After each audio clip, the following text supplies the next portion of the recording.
Assalamualaikum warahmatullahi wabarakatuh. Perkenalkan, nama saya Zahra Puji Irmadina dari kelas 6 3 akuntansi. Nah, di mata kuliah metode penelitian kali ini, di sini saya akan sedikit menjelaskan yang pertama, skala pengukuran. Nah, jadi setiap data memiliki ciri-ciri sehingga dalam mengumpulkan dan mengolahnya berdasarkan ciri yang dimilikinya. Skala data sangat penting dan harus dipahami oleh peneliti karena berkaitan dengan penentuan teknik analisis penelitian. Berdasarkan ciri-cirinya, data dapat dikelompokkan ke dalam 4 macam, yaitu yang pertama ada data nominal, data ordinal, data interval, dan data rasio. Nah, yang pertama data nominal atau disebut dengan nomi. Nominal artinya nama menunjukkan tanda atau label yang hanya untuk membedakan antara satu dengan yang lainnya. Contohnya, jenis kelamin, agama, jenis pekerjaan, dan sebagai berikut. Yang kedua ada data ordinal atau order. Data ini yang memiliki urutan tetapi tidak mempunyai jarak perbedaan yang sama di antara rangkaian urutan tersebut. Jadi artinya, data ordinal dapat menyatakan bahwa data tersebut lebih, sama, atau kurang dari data yang lain. Contohnya seperti ranking prestasi belajar, nilai ranking 1. Misalkan nilai ranking 1 mempunyai nilai 1000 dan ranking 2 mempunyai nilai 980. Jadi jarak antara ranking jelas berbeda.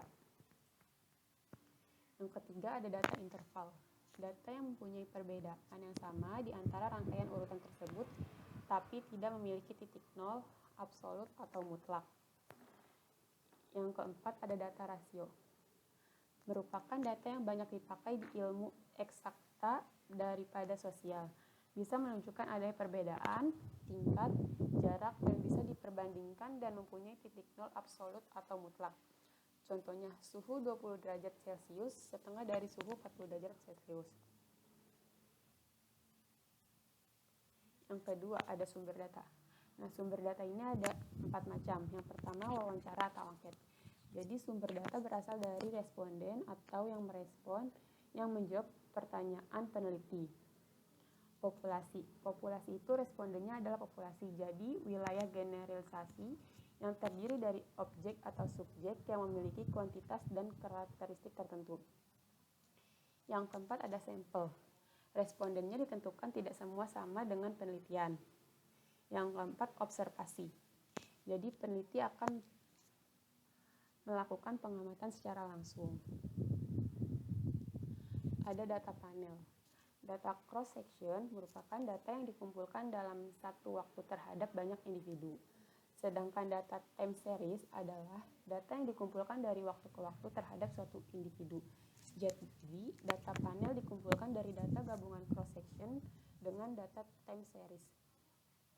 Contohnya, data earning per share perusahaan yang terdaftar di BEI pada tahun 2000 sampai dengan 2014, data jumlah kredit yang disalurkan seluruh Bank Indonesia pada tahun 2010 sampai dengan 2014. Nah, ini bisa merupakan keuntungan, tetapi model yang menggunakan data ini menjadi lebih kompleks, maka diperlukan teknik tersendiri. Misalnya, alat statistiknya dengan model regresi data panel. Ada data outlier. Outlier adalah kasus atau data yang memiliki karakteristik unik yang terlihat sangat berbeda jauh dari observasi-observasi lainnya dan muncul dalam bentuk nilai ekstrim baik untuk sebuah variabel tunggal ataupun variabel kombinasi. Ada beberapa penyebab timbulnya data outlier. Yang pertama, kesalahan dalam mengentry data. Yang kedua, gagal menspesifikasi adanya missing value dalam program komputer. Yang ketiga, outlier bukan merupakan anggota populasi yang kita ambil sebagai sampel, tetapi distribusi dari variabel dalam proses populasi tersebut memiliki nilai ekstrim dan tidak terdistribusi secara normal. Nah, selanjutnya, rancangan penelitian atau research design. Ini merupakan blueprint yang menjelaskan secara singkat tapi komprehensif meliputi tujuan penelitian, jenis penelitian, unit analisis atau populasi, teknik pengambilan sampel, rentang waktu, teknik pengumpulan data, dan analisis data. Nah, ada juga beberapa jenis-jenis variabel. Yang pertama, ada variabel dependent. Variabel dependent, variabel yang dijelaskan atau dipengaruhi oleh variabel independen. Nah, sedangkan variabel independen, variabel yang menjelaskan atau mempengaruhi variabel dependen. Variabel moderasi, variabel independen yang akan memperkuat atau memperlemah hubungan antara variabel independen terhadap variabel dependen. Yang keempat, ada variabel intervening, yaitu variabel antara atau mediating, fungsinya mediasi hubungan antara variabel independen dengan variabel dependen. Yang kelima, ada variabel kontrol.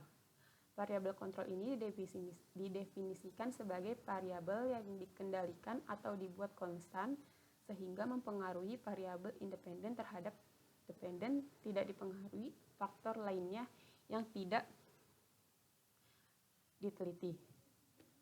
Nah, selanjutnya juga ada variabel dummy dan ada juga variabel moderating. Mungkin hanya ini saja yang dapat saya sampaikan, kurang lebihnya mohon maaf. Wassalamualaikum warahmatullahi wabarakatuh.